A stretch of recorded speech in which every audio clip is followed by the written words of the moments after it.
దేవర సినిమాతో బాక్స్ ఆఫీస్ను ఊచకొత కోసేందుకు రెడీ అవుతున్నాడు మ్యాన్ ఆఫ్ మాసెస్ ఎన్టీఆర్.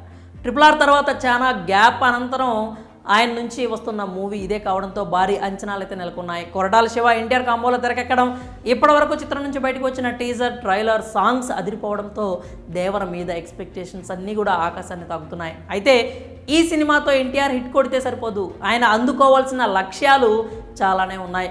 అందులో ఒకటి pan India star Prabhas set చేసింది. డార్లింగ్ ఇచ్చిన టార్గెట్ను రీచ్ అవ్వాల్సిన బాధ్యత తారక్తో పాటు mega power star Ram Charan, icon star Allu Arjun మీద కూడా ఉంది. అసలు ఏంటా లక్ష్యం అనేది మనం ఇప్పుడు చూద్దాం. ప్రభాస్ నటించిన కల్కి 2898 AD మూవీ ఎంత పెద్ద బ్లాక్ బస్టర్గా నిలిచిందో తెలిసిందే. ఈ ఏడాది సమ్మర్లో రిలీజ్ అయిన ఈ చిత్రం వరల్డ్ వైడ్గా 1100 కోట్లకు పైగా వసూళ్లతో సంచలన విజయం సాధించింది. బాహుబలి సిరీస్తో ఆల్రెడీ 1000 కోట్ల కలెక్షన్స్ చూసిన ప్రభాస్ మరోసారి కల్కితో ఆ ఫీట్ అందుకొని రికార్డు క్రియేట్ చేశాడు. అదే సమయంలో చరణ్, బన్నీ, తారక్కు 1000 కోట్ల టార్గెట్ని సెట్ చేశాడు. ఈ ఏడాది ఈ మైల్ స్టోన్స్ను అందుకునే అరుదైన అవకాశం వీళ్ళ ముగ్గురికి ఉంది. ఎన్టీఆర్ దేవర్తో ఈ నెలలోనే ఆడియన్స్ ముందుకు వస్తున్నాడు. ఏడాది ఆఖరిలో చరణ్ గేమ్ చేంజర్, అల్లు అర్జున్ పుష్ప 2తో బిగ్ స్క్రీన్స్లో సందడి చేయనున్నారు. కాబట్టి వీళ్ళ ముగ్గురిలో ఎవ్వరు 1000 కోట్ల క్లబ్లో అడుగు పెడతారనేది ఆసక్తికరంగా మారింది. చరణ్, తారక్ ఆల్రెడీ 1000 కోట్ల కలెక్షన్స్ చూశారు. RRRతో ఆ ఫీట్ను అందుకున్నారు. కానీ అది మల్టీ స్టారర్ కావడం, ఎక్కువ క్రెడిట్ దర్శక ధీరుడు రాజమౌళి ఖాతాలోకి వెళ్ళిపోవడం తెలిసిందే.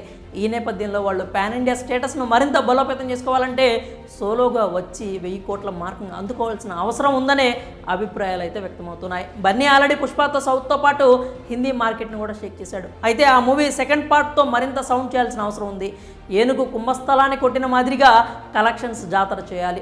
ఈ ముగ్గురు హీరోలు 1000 కోట్ల క్లబ్లోకి అడుగు పెడితే టాలీవుడ్ ప్రతిష్ట మరింత పెరగడం ఖాయం. 3 నెలల గ్యాప్లో 3000 crore ఫిల్మ్స్ ఒకే ఇండస్ట్రీ నుంచి పడితే ఆ క్రేజ్ నెక్స్ట్ లెవెల్లో ఉంటుంది. ముందు దేవర నుంచి ఆ ప్రయత్నం మొదలవ్వాలని ఆడియన్స్ అయితే కోరుకుంటున్నారు. మరి ప్రభాస్ టార్గెట్ను తారక్, చరణ్, బన్నీ రీచ్ అవుతారా? మీరేమనుకుంటున్నారో మీ అభిప్రాయాలను కామెంట్స్ రూపంలో తెలియజేయండి.